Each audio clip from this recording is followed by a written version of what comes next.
जी अस्सलाम वालेकुम स्टूडेंट्स, उम्मीद है आप सब खैरियत से होंगे। अच्छा, आज हम जो टॉपिक पढ़ने जा रहे हैं वो होने जा रहा है जी आपके पास solid state detector. Solid state detector जब मैंने आपको इंट्रोडक्शन दिया था रेडिएशन डिटेक्टर्स का, तो हमने वहाँ पे डिस्कस किया था कि आपके पास बेसिकली सॉलिड स्टेट डिटेक्टर जो होता है वो आपके पास एक रेडिएशन डिटेक्टर है। और वो कैसे रेडिएशन डिटेक्ट करता है और क्या उसका प्रोसीजर है, क्या उसकी वर्किंग है, क्या उसका प्रिंसिपल है, वो हम लोग देखेंगे। आज यही बात हमने देखनी है। ठीक है जी। अच्छा जी, हमारे पास हम कहते हैं कि सबसे पहले तो आपके पास सॉलिड स्टेट डिटेक्टर क्या होता है जी। ठीक है जी, ये आपके पास से एक होता है जी पीएन जंक्शन होता है। ठीक है, सबसे पहली बात तो आ गई हमारे पास, हमने क्या जी कहा जी पीएन जंक्शन होता है। ठीक है।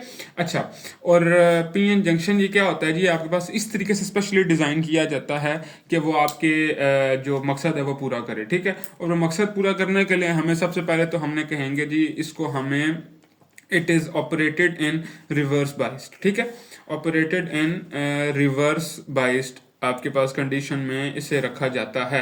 और रिवर्स बाइस्ड क्या होता है, आपने चैप्टर 18 में डिटेल्स में देखा होगा कि आपके जिसमें आपके पास पी एन जंक्शन को अगर पी को आप नेगेटिव टर्मिनल के साथ और एन को आप पॉजिटिव टर्मिनल के साथ जोड़ दो तो एक रिवर्स बाइस बन जाता है। और रिवर्स बाइस कंडीशन में क्या होता है कि आपके पास नो करंट फ्लोज। ठीक है ना, नो करंट फ्लोज, उसमें करंट फ्लो नहीं करता। हल्का फुल्का वो लीकेज करंट तो आ जाता है, वो रिवर्स लीकेज करंट जिसे हम कहते हैं, लेकिन फिर भी एक बड़े अमाउंट का करंट फ्लो नहीं करता। ठीक है जी। अच्छा, अब उसकी हम कहते हैं कि आपके पास अब इसमें करंट कब फ्लो करेगा, मैं आपको हल्की फुल्की इन्फॉर्मेशन दे देता हूँ कि करंट तब फ्लो करता है जब आगे पीछे से रेडिएशन आती हैं। वो रेडिएशन आती हैं अपनी एनर्जी जाके आगे जाके किसी को देती हैं, आयनाइजेशन करती हैं। उस आयनाइजेशन की वजह से कुछ आपके पास इलेक्ट्रॉन जो होते हैं, आपके पास hole pair electron hole pair create होते हैं। उसकी वजह से हम लोग आगे आपके पास जो होते हैं वो चलना शुरू हो जाता है, करंट चलना शुरू हो जाता है। बेसिकली अब हम थोड़ी देर ग्राउंड की तरफ जाते हैं। और अच्छा, अब जब अगर बात करें डायग्राम की तो अगर हम देखें कि सबसे पहले इसकी कंस्ट्रक्शन वगैरह भी देख लेते हैं और सब कुछ देख लेते हैं कि हमारे पास सबसे पहले बेसिकली एक पी टाइप मटेरियल होता है। ठीक है, और P type material silicon germanium कुछ भी हो सकता है। ठीक है। अच्छा, अब हम उसमें क्या करते हैं कि एक हल्की फुल्की ना क्या उसे कहते हैं, एक थिन लेयर लगाते हैं। ठीक है, मैंने कहा जी ये एक आपके पास पी टाइप मटेरियल है। ठीक है, पी टाइप मटेरियल है। और ये जो पी टाइप मटेरियल में मैं इस पे एक हल्की सी छोटी सी एक लेयर लगाता हूँ, किसकी एन टाइप मटेरियल के लगाता हूँ। ठीक है, तो वो जो एन और पी टाइप, ये बेसिकली मैंने एक लेयर लगा दी पी टाइप। और जब एन और पी टाइप की आपके पास कनेक्शन होता है तो आपको पता है डिप्लीशन रीजन तो बीच में ऑटोमेटिकली बन जाता है। ठीक है ना, ये बातें तो 18 चैप्टर की, ये आप लोग उसी वक्त डिस्कस करनी है। ठीक है जी। अच्छा, अब हम बात करते हैं कि आपके पास ये तो बात हो गया, एक बन गया पीएन जंक्शन बन गया। ठीक है जी, पीएन जंक्शन हमने बना दिया। अब हमने दूसरी बात की थी कि आपके पास ये एक रिवर्स बाइस होने जा रहा है। तो रिवर्स बाइस कैसे होगा कि अगर हम एन टाइप को हम जोड़ दें एक positive terminal of the battery के साथ, और अगर हम पी टाइप को जोड़ दें किसी negative terminal of the battery के साथ। ठीक है जी, नेगेटिव टर्मिनल ऑफ बैटरी के साथ जोड़ने से पहले हम लोग यहाँ पे साथ एक रजिस्टर लगा लेते हैं। उस रजिस्टर का क्या काम होता है, बेसिकली ये एक लोड रजिस्टर है या कुछ ऐसा रजिस्टर है जिसके अक्रॉस आप लोग आउटपुट ले रहे हो। ठीक है जी। अच्छा जी, इस रजिस्टर के अक्रॉस आउटपुट ली जाती है और हम यहाँ पे आगे हमने एक एम्पलीफायर लगाया होता है जो इस सिग्नल को एम्पलीफाई करता है और एम्पलीफाई करके वो आगे एक काउंटर को दे देता है जिसे वो एक रीडिंग के तौर पर ले लेता है। ठीक है। अच्छा, अभी हम थोड़ी सी बात करते हैं कि यहाँ पे हम छोटी सी एक कर लगा देते हैं, एक लेयर लगा देते हैं, एक थिन गोल्ड फॉइल लगा देते हैं। और थिन गोल्ड फॉइल, आप गोल्ड आपको पता है कि कंडक्टर होता है। वो बेसिकली इसलिए होता है कि आपके पास जो इलेक्ट्रॉन या प्रोटॉन या होल जो कुछ भी आपके पास यहाँ पे चार्जेस मूव करें दोनों साइडों से, ठीक है, स्मूथली मूव करें, जल्दी से मूव करके आगे चले जाएं। ठीक है जी, ये इसलिए लगाया जाता है यहाँ पे। अच्छा, बहरहाल हम बात करते हैं ज़रा आगे थोड़ी सी जाके, हम कहते हैं कि यहाँ पे यहाँ से ऊपर से हम लोग कराते हैं जी रेडिएशन एंटर करवाते हैं। जो रेडिएशन एंटर करवाते हैं तो जो थिन सी लेयर लगी हुई होती है एन टाइप की, उसको पेनिट्रेट करके आगे चली जाती है ये रेडिएशन। ठीक है जी, उसको पेनिट्रेट करके आगे चली जाती है और डिप्लीशन रीजन पे चली जाती है। जब डिप्लीशन रीजन में जाती है तो ये थोड़ा सा बड़ा रीजन होता है पी इसकी निस्बत एन की निस्बत ना, ये थोड़ा बड़ा रीजन होता है। यहाँ पे तकरीबन तकरीबन बराबर ड्रा हुआ है लेकिन ये एन टाइप से थोड़ा सा बड़ा रीजन होता है।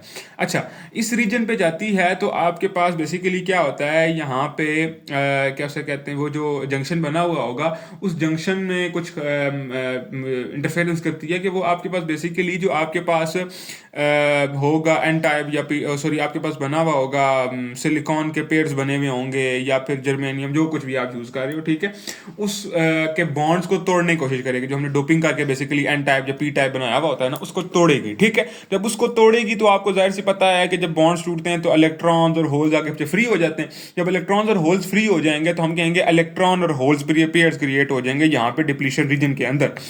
डिप्लीशन रीजन के अंदर इलेक्ट्रॉन्स और होल्स के पेयर्स क्रिएट हो जाएंगे, ठीक है।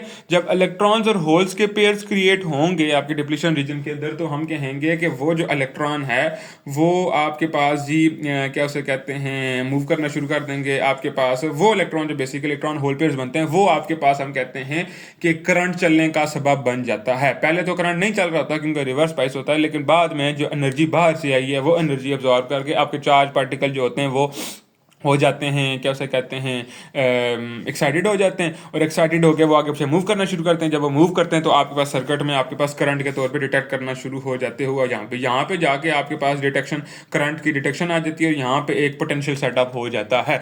और यूं ही एक पल्स ऑफ करंट आती है, ठीक है। वो दो तीन चार्ज जब मिलके दो तीन चार्ज मिलते हैं मिसाल के तौर पर, ठीक है।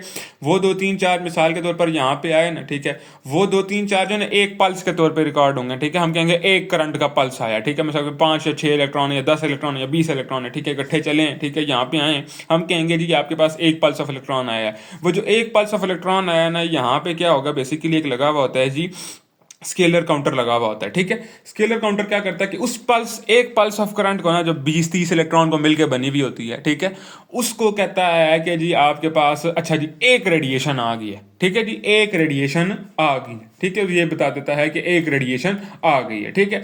फिर उसके बाद क्या उसे कहते हैं दूसरा पल्स ऑफ करंट आता है, तो वो कहता है हाँ जी अब दूसरी आ गई है, ठीक है। बेसिकली इसके आगे एक काउंटर सा लगा हुआ होता है, ठीक है, काउंटर सर्किट लगा हुआ होता है। वो काउंटर क्या कहता है, जब एक करंट आता है ना, करंट का एक पल्स आता है, वो कहेगा एक आ गई रेडिएशन, वो स्क्रीन पे 1 लिख देता है। जब अगले पल्स आता है वो 2 लिख देता है, अगला पल्स आता है 3 लिख देता है, उससे अगला पल्स आता है तो 4 लिख देता है, ठीक है जी।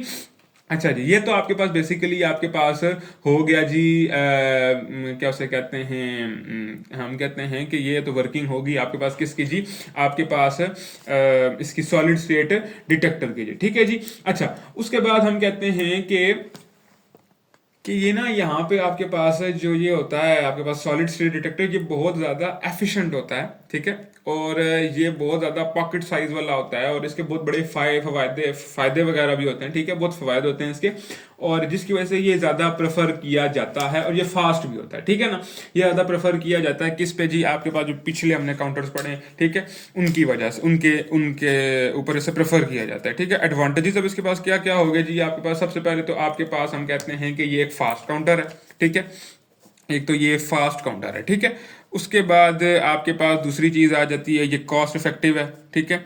अच्छा जी, ये क्या है जी, कॉस्ट इफेक्टिव है जी, ठीक है। उसके बाद तीसरी चीज़ आपके पास एक और भी आती है कि आपके पास ये स्मॉल इन साइज होता है, हैंडी होता है आपके पास, हम इसे पॉकेट में डाल के कहीं बस आगे पीछे मूव कर सकते हैं, ठीक है। उसके बाद दूसरी चीज़ होती है कि आपके पास ये जो वोल्टेज हमने बाहर से लगाई है ना, ये बहुत बड़ी ज़रूरत नहीं होती है इसकी कि ये बहुत बड़ी हम लगाएं यहाँ पे, ठीक है ना। ये आपके पास लो वोल्टेज पे भी काम कर सकता है, ठीक है जी, लो वोल्टेज पे भी ऑपरेट कर सकता है। उसके बाद हम कहते हैं कि आपके पास ये आ गया, फास्ट हो गया, कॉस्ट इफेक्टिव हो गया, स्मॉल इन साइज हो गया, और आपके पास ये लो वोल्टेज पे भी ऑपरेट कर सकता है।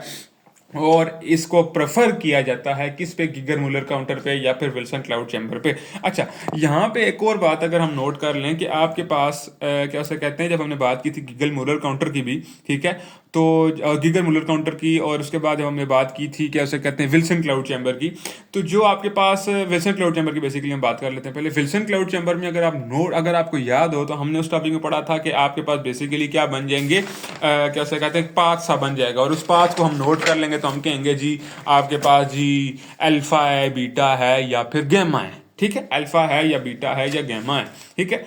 तो आपके पास एक पाथ सा बन जाता था, ठीक है। अच्छा, उस पाथ को देख के ये आइडिया नहीं हो सकता कि कितना अल्फा है, ठीक है। पाथ बेशक बड़ा बने, हम अब तो हम सिर्फ यही कह सकते हैं कि आपके पास ज्यादा अल्फा पार्टिकल आए हैं, इस वजह से आपके पास ज्यादा आयनाइजेशन हो गया। ये तो नहीं बता सकते ना कि कितने अल्फा पार्टिकल आए, ठीक है, या कितने बीटा पार्टिकल हैं, ये कितनी गैमा रेज आई हैं, ये बताने के लिए हमें ये यूज़ करना पड़ता है, क्योंकि इसमें काउंटर लगा हुआ होता है। बेसिकली पल्स ये रिकॉर्ड कर रहा होता है और उन पल्सेस को हम कह देते हैं कि आपके पास ये है, आपके पास क्या उसे कहते हैं, अल्फ़ा जो आया है वो इतना आया है, ठीक है। इसका एक और नुकसान भी ये होता है कि आपके पास क्या उसे कहते हैं, क्या भाई, क्या कैसे कहते हैं, हम कहते हैं कि ये इसका एक मसला ये होता है कि उसमें तो हमने आइडेंटिफाई कर लिया विल्सन क्लाउड चैम्बर में कि ये अल्फा है, बीटा है या गैमा है, लेकिन इसमें ये आइडेंटिफाई नहीं हो सकता कि ये अल्फा है, बीटा है या गैमा है। ये डिटेक्ट किया जा सकता है कि कितना आया अल्फा, या कितना आया बीटा, या कितना आया गैमा, लेकिन ये नहीं डिटेक्ट किया जा सकता कि अल्फा है या बीटा है या फिर गैमा है। मतलब कि दोनों का एक कैच है, ठीक है, दोनों की एक बैड गुड साइड है और एक डाउन साइड है, ठीक है ना। तो वो दोनों चीज़ें आपने मद्देनजर रखनी है। बिल्कुल इसी तरह गिगर काउंटर की भी एक डाउन साइड होती है कि वो भी नहीं बता सकता कि आपके पास कि ये अल्फा है, बीटा है या गैमा है। बेसिकली वो सिर्फ डिटेक्ट कर लेता है, ठीक है। हमसे पहले से पता होता है कि ये जो रेज है ये अल्फा है, ये जो रेज है बीटा है या गैमा है। अब हमें देखना होता है ये कितनी है, ठीक है। अच्छा जी, थैंक यू वेरी मच। फिलहाल के लिए इतना ही। उम्मीद है समझ आया होगा। अल्लाह हाफिज़।